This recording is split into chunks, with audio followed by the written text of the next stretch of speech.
Hello and welcome guys, Sai seekers के एक और नए लेक्चर में आप सभी का स्वागत है। गाइज, फिजिक्स के लास्ट लेक्चर में मैंने आपको sign convention, image formation by convex mirror and concave mirror, ये सारी चीज़ें मैंने आपको बता दी थी। तो उसी को कंटिन्यू करते हुए जो अपना अगला टॉपिक है आपके लाइट वाले चैप्टर में, वो है मिरर फार्मूला। तो गाइस, मिरर फार्मूला जो है ये रिलेशन बताता है ऑब्जेक्ट की डिस्टेंस पे, इमेज की डिस्टेंस पे और फोकल लेंथ पे। ऑब्जेक्ट की डिस्टेंस मतलब कि मिरर के सामने ऑब्जेक्ट कितनी डिस्टेंस पर रखी गई हुई है। इमेज की डिस्टेंस मतलब कि जो ऑब्जेक्ट हमने रखी है मिरर के सामने, कॉनकेव या कॉन्वेक्स मिरर के सामने, उसकी इमेज कितनी दूर पर बन रही है, मतलब कि जहाँ जितनी दूर उसकी इमेज बन रही है उस डिस्टेंस को पोल से नापेंगे तो उस डिस्टेंस को इमेज की डिस्टेंस बोलेंगे। और फोकल लेंथ मैंने बताया ही था। तो ये जो ऑब्जेक्ट डिस्टेंस होता है इसको हम यू से डिनोट करते हैं, इमेज की डिस्टेंस को हम वी से डिनोट करते हैं। और इन तीनों के रिलेशन को एक शो करता हुआ एक रिलेशन है अपने पास, एक फार्मूला है, इसी को मिरर फार्मूला बोलते हैं। ये हर तरीके के मिरर के लिए वैलिड है। और ये फार्मूला है 1/f equal to 1/v plus 1/u, मतलब कि जो फोकल लेंथ है 1/ focal length is equal to 1/ image की डिस्टेंस प्लस 1/ ऑब्जेक्ट की डिस्टेंस। गाइस, ये फार्मूला ध्यान रख लीजिए, इसको याद कर लीजिए, याद भी होगा। तो मैंने जब आपको इमेज फॉर्मेशन बताई थी कॉनकेव और कॉन्वेक्स मिरर में, तो आपने देखा होगा कि प्लेन मिरर में कुछ इमेज अलग बनती है। इमेज की जो डिस्टेंस होती है या इमेज की जो साइज होती है वो ऑब्जेक्ट की साइज़ के बराबर होती है, आपने ये देखा था। और जब मैं कॉनकेव आपको बता रहा था तो मैंने आपको 6 केस बताए थे। हर केस में आपने देखा होगा कि जो इमेज की साइज़ जो है वो कहीं पे छोटी बन रही है कॉनकेव मिरर में, कहीं पे बड़ी बन रही है, और जो लास्ट वाला मैंने बताया था इंपॉर्टेंट भी बोला था, उसमें बहुत ही बड़ी बन रही है। और कॉन्वेक्स में आपने देखा होगा कि मैंने 2 केस बताए थे, दोनों में इमेज की जो साइज़ होती है वो छोटी बनती है। तो ये अलग अलग मिरर में अलग अलग साइज़ बन रही है। तो हम मैग्नीफिकेशन पढ़ते क्यों हैं? मैग्नीफिकेशन हम इसीलिए पढ़ते हैं कि हम एक दूसरे को रिलेट कर पाएँ, कि मतलब कि जो साइज़ बन रही है वो एक दूसरे के रिलेटिव कितनी साइज़ है। समझ रहे हो? मैग्नीफिकेशन से हम फाइंड कर सकते हैं कि कोई इमेज की साइज़ ऑब्जेक्ट की साइज़ के रिलेटिव में कितना छोटा या बड़ा है, समझे? जैसे कि कोई इमेज बन रही है, उसकी साइज़ जो है ऑब्जेक्ट की साइज़ में कितनी छोटी या बड़ी है, इसी को फाइंड करने के लिए हम मैग्नीफिकेशन पढ़ते हैं। तो यहाँ पर मैंने डिफिनीशन लिखा हुआ है मैग्नीफिकेशन की। Magnification is defined as the ratio of the height of the image to the height of the object.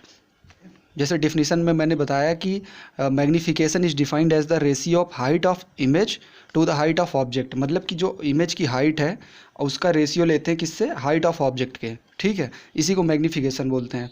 Magnification को हम ऐसे भी लिख सकते हैं माइनस साइन के साथ, इमेज की डिस्टेंस, इमेज कितनी दूर बन रही है, अपान ऑब्जेक्ट की डिस्टेंस। ठीक है, और ये ऊपर मैंने बताया ही कि रेशियो लेते हैं इमेज की हाइट का और ऑब्जेक्ट की हाइट का। इमेज की हाइट को हम एच डैश से डिनोट करते हैं, ऑब्जेक्ट की हाइट को हम एच से, सिंपल एच से। ठीक है, अब अगर ये दोनों मैग्नीफिकेशन है तो हम इन दोनों को इक्वेट कर सकते हैं ना, कि मतलब कि height of image upon height of object ये किसके बराबर हो सकता है? Image of distance, distance of image upon distance of object, इसी को बराबर करते ये वाला इक्वेशन बन गया।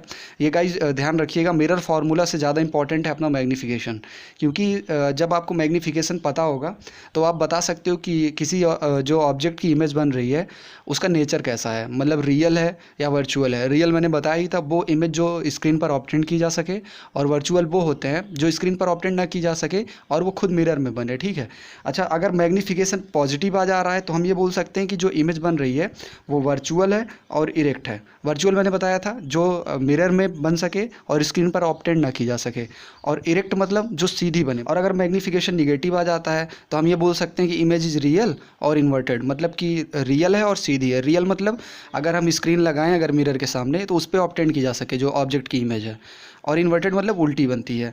तो ये पॉजिटिव और निगेटिव कब कब बनते हैं इसको ध्यान रखना। ठीक है, इसमें जो क्वेश्चन आएंगे, न्यूमेरिकल्स आएंगे, उसमें नेचर आपसे पूछ सकता है। तो अगर मैग्नीफिकेशन आप फाइंड आउट कर सकते हैं तो आप नेचर इजीली बता लोगे। तो मैग्नीफिकेशन और मिरर फार्मूला पे बेस्ड कुछ मैं क्वेश्चन प्रैक्टिस कराऊंगा, आपके सारे कॉन्सेप्ट क्लियर हो जाएंगे। पहला क्वेश्चन जो है इसमें बोल रहा है कि the magnification produced by plane mirror is +1। Positive बोल रहा है, मैग्नीफिकेशन पॉजिटिव +1 आ रहा है। ठीक है, व्हाट डज इट मीन, मतलब इसका मतलब क्या है? तो मैंने मैग्नीफिकेशन क्या बताया, मैं जब मैग्नीफिकेशन की डिफिनीशन बता रहा था तो मैंने बोला कि जो मैग्नीफिकेशन होता है वो किस चीज़ का रेशियो होता है? इमेज की हाइट का और ऑब्जेक्ट की हाइट का। ठीक है, और ये क्या बोल रहा है, मैग्नीफिकेशन जो है ये +1 है। ठीक है, तो इसको +1 पुट कर दिए, और यहाँ पर मैंने लिख दिया इमेज की हाइट, नीचे लिख दिया मैंने ऑब्जेक्ट की हाइट। ठीक है, अब ये क्या हो गया, इसको हम ऐसे भी लिख सकते हैं +1 इसको क्रॉस मल्टीप्लाई किए into H is equals to image की हाइट। अब हम क्या बोल सकते हैं, मतलब जो ये एच डैश है 1 से मल्टीप्लाई करोगे तो ये अच्छी रहेगा ना, तो हम ये बोल सकते हैं जो ऑब्जेक्ट की हाइट है, ये ऑब्जेक्ट की हाइट एच वाला हो गया, और जो एच डैश है इसको मैंने इमेज की हाइट बोला था, तो हम ये बोल सकते हैं कि जो ऑब्जेक्ट की हाइट है वही सेम हाइट किसकी है, इमेज की हाइट है। इसका कहने का मतलब यही हुआ, अगर प्लेन मिरर का मैग्नीफिकेशन +1 हो रहा है तो जो इमेज की हाइट होगी वही ऑब्जेक्ट की हाइट होगी। और मैंने प्लेन मिरर पढ़ाते वक्त आपको बताया भी था कि जितनी ही ऑब्जेक्ट की डिस्टेंस होती है उतनी दूर पे इमेज की डिस्टेंस होती है, और जितनी बड़ी ऑब्जेक्ट होती है प्लेन मिरर के सामने उतनी बड़ी इमेज की हाइट होती है। ठीक है, ये प्लेन मिरर आपको मैंने पढ़ाते वक्त बताया भी था, तो यही चीज़ ये बोल रहा है। और सिंपली क्वेश्चन भी आ सकता है कि प्लेन मिरर का मैग्नीफिकेशन कितना होता है, आपसे क्वेश्चन पूछ ले पॉजिटिव होता है, निगेटिव होता है, फ्रैक्शन होता है, नन ऑफ द अबव, इस टाइप का क्वेश्चन आ सकता है, तो आप +1 लगा कर आ जाइएगा, या पॉजिटिव होता है। ठीक है, जो दूसरा क्वेश्चन है इस क्वेश्चन को एक बार ध्यान से पढ़िए, लैंग्वेज का सारा खेल है। An object of size 7 centimetre, object की जो साइज दी है, देखो जो गिवन है पहले उसको हम लोग उसको लिख लेते हैं, अगर हम लोग उसको लिख लेंगे तो क्वेश्चन लगाने में हमको ईजी रहेगा। तो जो इसमें बोल रहा है कि ऑब्जेक्ट की जो साइज है, मतलब कि एच जो बोल रहा है, एच डैश तो इमेज के लिए लिखते हैं ना, तो ऑब्जेक्ट की जो साइज है वो 7 सेंटीमीटर है। ओके, और क्या बोल रहा है, placed 20 centimetre in front of concave mirror, ये कॉनकेव मिरर के लिए है। ठीक है, 20 centimetre in front of concave mirror, तो मतलब जो अपने को ऑब्जेक्ट की डिस्टेंस दी है, मैंने बोला था इसको हमेशा निगेटिव लेते हैं, तो निगेटिव लगाया कितना, -27 सेंटीमीटर, तो ये हो गया -27 सेंटीमीटर। ठीक है, ऑब्जेक्ट की क्या हो गई है, डिस्टेंस हो गई। अब ये बोल रहा है focal length 18 centimetre, focal length दिया है अपने को 18 सेंटीमीटर, एफ की वैल्यू कितना दी है, 18 सेंटीमीटर। ठीक है, अब ये बोला what distance from mirror should A screen be placed so that the sharp focused image can be obtained. अब देखो sharp focused image can be obtained, इसका इसमें फंसना नहीं है लैंग्वेज में, ये केवल घुमाने के लिए है। What should A screen be placed, मतलब कि इमेज जहाँ पे बन रही है, अगर हम इमेज जहाँ पे बन रही है उससे आगे लगा देंगे या उसके पीछे स्क्रीन को लगा देंगे तो इमेज स्क्रीन पे थोड़ी ना बनेगी। स्क्रीन हम वहीं पर लगाएंगे जहाँ पर हमारी जो रिफ्लेक्टेड लाइट रेज हैं, जो कॉनकेव मिरर पर इंसिडेंट होने के बाद लाइट रेज रिफ्लेक्ट होके जा रही हैं, वो जहाँ पर इंटरसेक्ट करती हैं वहीं पर इमेज बनता है, मैंने ये बताया था। तो ये लोग इंटरसेक्ट कहाँ पर करेंगी, जहाँ पर इंटरसेक्ट करेंगी उसी जगह पर इमेज बनेगा। तो जहाँ पर इंटरसेक्ट कर रही है उस डिस्टेंस को पूछ रहा है। ओवरऑल मतलब क्या पूछ रहा है, अपने से इमेज की डिस्टेंस पूछ रहा है, इमेज की डिस्टेंस पूछ रहा है। अब मैंने मिरर फार्मूला आपको बता ही दिया, मिरर फार्मूला मैंने आपको बता ही दिया, 1/f is equals to 1/v plus 1/u। अब 1/f की वैल्यू आपको दी है 18 सेंटीमीटर। अच्छा, ये अब ये बताओ, मैंने साइन कन्वेंशन आपको बताया था, तो मैंने बोला था कि जो कॉनकेव मिरर होते हैं उनकी फोकल लेंथ कैसी होती है, निगेटिव होती है, तो इसको हम निगेटिव ले लेंगे। ठीक है, कॉन्वेक्स में क्या होता है, फोकस पॉजिटिव होता है। जब मैंने आपको वहाँ पर कुछ इंपॉर्टेंट टर्म मैं जब बता रहा था स्फेरिकल मिरर से रिलेटेड, तो मैंने आपको फाइंड आउट करना सिखाया था कॉनकेव मिरर का फोकस और कॉन्वेक्स मिरर का फोकस। मैंने बोला था कि कॉनकेव मिरर का जो फोकस होता है वो रियल होता है, और कॉनकेव मिरर का फोकस जो होता है वो वर्चुअल होता है। कैसे होता है, मैंने बोला था कि किसी कॉनकेव मिरर के सामने मान लो ये एक कॉनकेव मिरर है, यहाँ पर मैं आपको समझा देता हूँ, ये कॉनकेव मिरर है। ठीक है, कॉनकेव मिरर में रिफ्लेक्टिंग सरफेस ये बाहर पॉलिश्ड होता है, ये केव की जो होती है स्ट्रक्चर, इसी पे रिफ्लेक्शन होता है। तो मैंने बोला था कि कोई लाइट रे अगर प्रिंसिपल एक्सिस के पैरेलल आ रही है तो मिरर पर टकराने के बाद कन्वर्ज हो जाती है, कहाँ पर, उसके फोकस पर, जहाँ पर कन्वर्ज होती है उसी को प्रिंसिपल फोकस बोलते हैं। मैंने ये बोला था ना, तो कॉनकेव मिरर में फोकस क्या हो गया, निगेटिव हो गया। साइन कन्वेंशन में भी मैंने बताया था कि रिफ्लेक्टिंग सरफेस के सामने वाली चीज़ जो भी हो रही है उसको हम निगेटिव ले लेंगे। ठीक है, तो यही चीज़ है। अब इसको मैंने यहाँ पर निगेटिव ले लिया, फोकस को मैंने निगेटिव ले लिया, 1/-18 is equal to 1/v plus, अब ऑब्जेक्ट की डिस्टेंस कैसी है, निगेटिव है, कहीं भी होगी निगेटिव लेंगे, तो यहाँ पर ऑब्जेक्ट की डिस्टेंस -27 सेंटीमीटर। अब इसको फाइंड आउट करना है, इसको हम लोग 1/ यहाँ पर -18 ले सकते हैं, 1/v। अब ये माइनस प्लस है तो इसको माइनस ले सकते हैं, 1/-27। अब इसको जब आगे बढ़ाएंगे 1/v इज इक्वल टू, इसको हम लोग इधर ले जा सकते हैं -1/18, और ये माइनस में है तो उधर जाने के बाद प्लस हो जाएगा 1/27। ठीक है, अब 18 और 27 का एलसीएम कितना होता है, 18 और 27 का एलसीएम पहले ले लेंगे। 18 और 27 का एलसीएम आएगा 54। अब 18 को 54 से हम लोग डिवाइड करते हैं, ये तो पता ही होगा, तो 3 बार जाएगा, और ये निगेटिव है तो -3 टाइम्स हो जाएगा, ठीक है। और 27 कितना बार जाएगा, 2 बार जाएगा, 2 टाइम्स हो जाएगा, 27 2 जा 54, ठीक है, 1/v हो गया। अब इसको हम जब कैलकुलेट करेंगे तो ये कितना आएगा, -3 + 2 कितना होगा, माइनस बड़ा है तो -1/54 इज इक्वल टू 1/v। अच्छा, अब ये अब 1/v है, अगर इमेज की डिस्टेंस निकालनी है तो हम इसको ऊपर ले जाएंगे, मतलब v/1 इक्वल टू -54/1। 1 का कोई मतलब है नहीं, तो जो अपना v आया -54 आया, इमेज की डिस्टेंस जो है -54 आई। अच्छा, माइनस का मतलब क्या हुआ, रियल बन रही है, मैंने बोला था ना अगर निगेटिव बनेगा, माइनस आ रहा है तो रियल होगा, ऑब्जेक्ट है उसमें। पहली चीज़ तो ऑब्जेक्ट डिस्टेंस हमेशा निगेटिव होती है, लेकिन इमेज डिस्टेंस भी अपने इस क्वेश्चन में निगेटिव आ रही है, तो अगर जब निगेटिव आ रही है तो हम बोल सकते हैं कि ये रियल इमेज बन रही है, ठीक है। लेकिन क्वेश्चन अपना यहीं पे ख़त्म नहीं होता है। Find nature and size of object, size of object पूछ लिया, मतलब मैग्नीफिकेशन से हम निकाल सकते हैं साइज ऑफ ऑब्जेक्ट। मैंने मैग्नीफिकेशन बताते वक्त क्या बोला था कि मैग्नीफिकेशन जो होता है इमेज की हाइट अपॉन ऑब्जेक्ट की हाइट होता है, ठीक है। और मैग्नीफिकेशन क्या होता है, -v/u होता है। तो मैग्नीफिकेशन निकाल कर हम इसकी हाइट बता सकते हैं ऑब्जेक्ट की, सॉरी इमेज की हाइट हम बता सकते हैं, इमेज की हाइट पूछा है ना। अब इस मैग्नीफिकेशन वाले फॉर्मूले में हम लिख लेते हैं सब कुछ। ऑब्जेक्ट की जो हाइट दी हुई है अपने को 7 दी हुई है, ठीक है, और इसकी हाइट निकालनी है, इमेज की हाइट निकालनी है। मैंने जो इमेज डिस्टेंस निकाली मैंने -54 निकाली, ये तो माइनस फार्मूले में ही था, तो यहाँ ब्रैकेट में मैंने -54 लिख लिया। और ऑब्जेक्ट डिस्टेंस कितनी दी है, -27, तो ये माइनस कट गया, ठीक है, ये -54 बचा रह गया। अब ये जो h डैश है इसको 7 से हम यहाँ पर मल्टीप्लाई कर सकते हैं, -54 × 7। अब -54 × 7 करोगे जब /27, -54 × 7/27 करोगे जब, तो ये कट कुट के जो अपना आएगा वो -14 आएगा, ठीक है। मल्टीप्लाई डिवाइड कर लेना आप। अब ये -44 आ रहा है, और ये क्या निकल के आया, अपने पास ये मैग्नीफिकेशन निकल के आया। तो मैंने बोला था अगर मैग्नीफिकेशन निगेटिव आए, मैग्नीफिकेशन निगेटिव आए तो क्या होता है, जो इमेज है अपनी रियल है और इन्वर्टेड है, ठीक है। नेचर निकल के आ गया, रियल और इन्वर्टेड इमेज बन रही है, तो मैग्नीफिकेशन की हेल्प से हमने क्या निकाल लिया, इमेज का नेचर निकाल लिया। गाइस, जो अपना अगला क्वेश्चन है ये बोल रहा है कि एन ऑब्जेक्ट 5 सेंटीमीटर, एक ऑब्जेक्ट है 5 सेंटीमीटर की, ठीक है, ऑब्जेक्ट की जो लेंथ है वो 5 सेंटीमीटर दी हुई है, is placed at a distance of 20 centimetre in front of convex mirror. तो मिरर कौन सा है, कॉन्वेक्स मिरर है, ठीक है, पहले मिरर देख लो, कॉन्वेक्स मिरर है। Of radius of curvature of 30 centimetre, इसने फोकल लेंथ नहीं दी, इसने रेडियस ऑफ कर्वेचर दी है। Find position of image and it's nature and size, कि इमेज कहाँ बन रही है और इसका कैसा नेचर है और इसकी साइज कितनी है, ठीक है। तो ये क्वेश्चन आप ध्यान से देखिएगा, तो इसमें क्या दिया हुआ है, सबसे पहले हम जो गिवन है उसको देख लेते हैं। तो 5 सेंटीमीटर क्या दिया है अपने को, उसकी इमेज की हाइट दी हुई है, कितना दी हुई है 5 सेंटीमीटर। और ऑब्जेक्ट की जो डिस्टेंस है, ऑब्जेक्ट कितनी दूर पर मिरर के सामने रखा है वो 20 सेंटीमीटर। तो मैंने बोला था जो ऑब्जेक्ट डिस्टेंस होती है इसको हम हमेशा निगेटिव लेते हैं, तो ये -20 सेंटीमीटर चाहे जो मिरर हो, ठीक है। उसके बाद क्या बोला, रेडियस ऑफ कर्वेचर। और रेडियस ऑफ कर्वेचर मैंने जब बताया था, एक रिलेशन बताया था रेडियस ऑफ कर्वेचर और फोकस के बीच में, तो मैंने बोला था जो रेडियस ऑफ कर्वेचर होती है वो फोकल लेंथ की दुगनी होती है।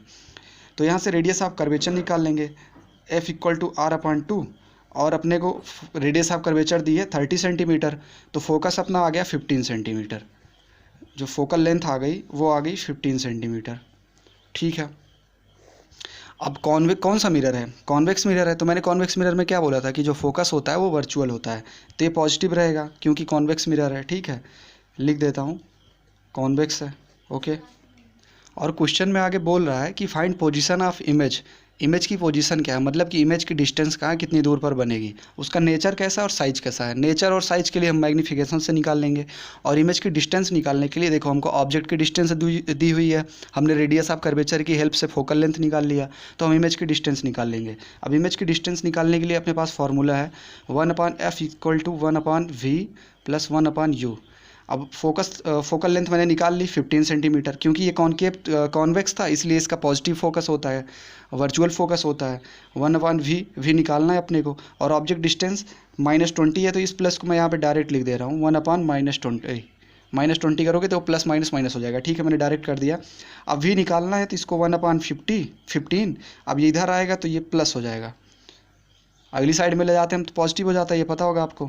अब v निकाल लेंगे, 15 और 20 का एलसीएम कितना होता है, 15 और 20 का एलसीएम अपना आ जाएगा 60, ठीक है, 60 ले लिया। अब इसको इससे डिवाइड करते हैं तो कितनी बार जाएगा, 4 टाइम्स जाएगा, और इससे करेंगे तो 3 टाइम्स जाएगा।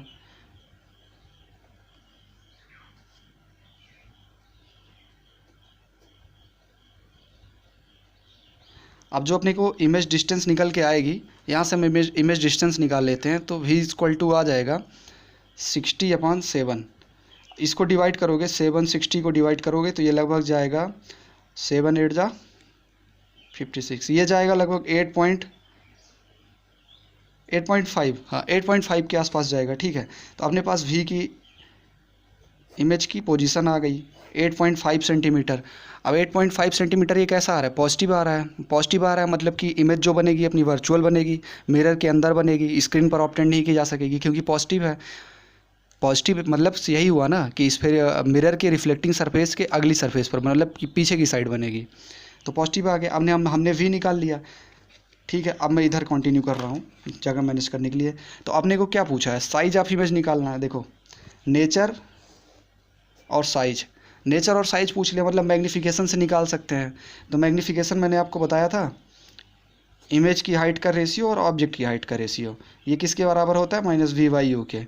तो इमेज की हाइट का जो रेशियो है इसी को तो अपने को निकालना है, और ऑब्जेक्ट की हाइट दी हुई है अपने को 5 सेंटीमीटर, और -v रख दिया, और मैंने v निकाला था कितना 8.5 अपॉन u अपने को कितना है -20, u अपने को गिवन है -20, माइनस माइनस कैंसिल हो गया, और h डैश जो निकालेंगे 8.5 अपॉन 20 × 5, ये 4 टाइम्स हो जाएगा, और ये 8.25 है मतलब 2 पॉइंट समथिंग जाएगा, 2.1 के आसपास जाएगा, ठीक है।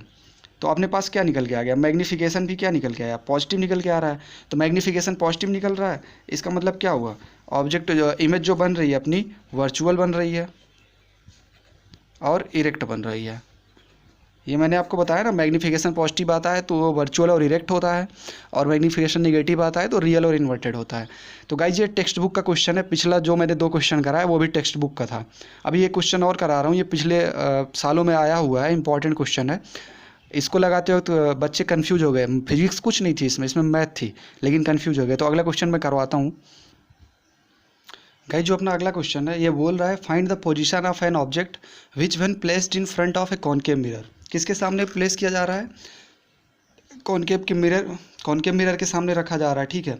जिसकी फोकल लेंथ दी हुई है 20 सेंटीमीटर, फोकल लेंथ 20 सेंटीमीटर दी हुई है, किसका है, कॉनकेव मिरर का। तो कॉनकेव मिरर का मैंने बताया था ना कि फोकस कैसा होता है, रियल होता है। तो फोकस सीधे -20 लिख लिया मैंने, क्योंकि कौन सा है ये, कॉनकेव मिरर है, ओके। उसके बाद क्या बोला, प्रोड्यूसेस ए वर्चुअल इमेज।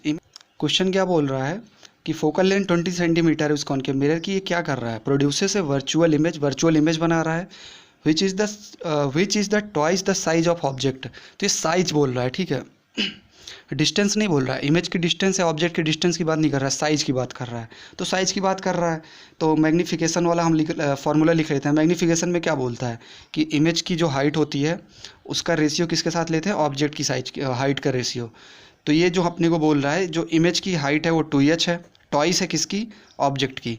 तो मैग्नीफिकेशन हम यहाँ से निकाल लिए, मैग्नीफिकेशन आ गया 2। और आपको पता है जो मैग्नीफिकेशन होता है, मैग्नीफिकेशन को हम -v/u भी लिख सकते हैं, क्योंकि इसने इमेज की डिस्टेंस ना दी हुई है ना ऑब्जेक्ट की डिस्टेंस दी हुई है, तो हम मैग्नीफिकेशन की हेल्प से ऐसा क्वेश्चन लगाएंगे। तो अभी जब इसको हम लगाएंगे तो मैग्नीफिकेशन तो 2 है, अब इसको हम क्या लिख लेंगे, -v/u लिख लेंगे, ठीक है। और फिर इसको हम क्या लिख सकते हैं, 2u -v का इक्वल है, ठीक है। या इसको ऐसे भी लिखा जा सकता है, जो v है वो -2u के इक्वल है, इमेज की जो डिस्टेंस है ये आ गई। अभी इमेज की डिस्टेंस अपने को मिल गई, अब सीधे मिरर फार्मूला लगाएंगे, 1/v + 1/u 1/f के बराबर। अब सीधे लिख लेंगे जो अपने को इमेज की है डिस्टेंस वो कितना निकली, -2u निकाली हमने u रख दिया, ठीक है। अपने को u ही निकालना है। देखो पोजीशन ऑफ एन ऑब्जेक्ट की पोजीशन निकालना है, 1/u लिख दिया, 1/f लिख लिया, ठीक है। और 1/f अपने को दिया हुआ था -20, मैंने ये लिखा ना -20,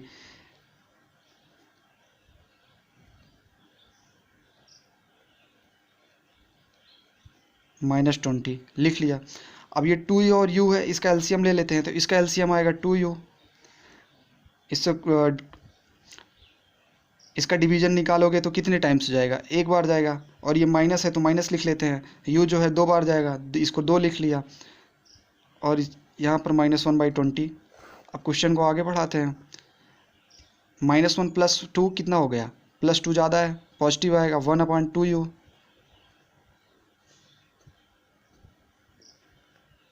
अब ऑब्जेक्ट की डिस्टेंस हम आराम से यहाँ से निकाल सकते हैं क्रॉस मल्टीप्लिकेशन करके, 2u इज इक्वल्स टू -20। अब u निकालना है, -20/10। u जो अपने को मिल गया ये 10 सेंटीमीटर मिल गया, ठीक है। ऑब्जेक्ट की तो पोजीशन हमने निकाल ली।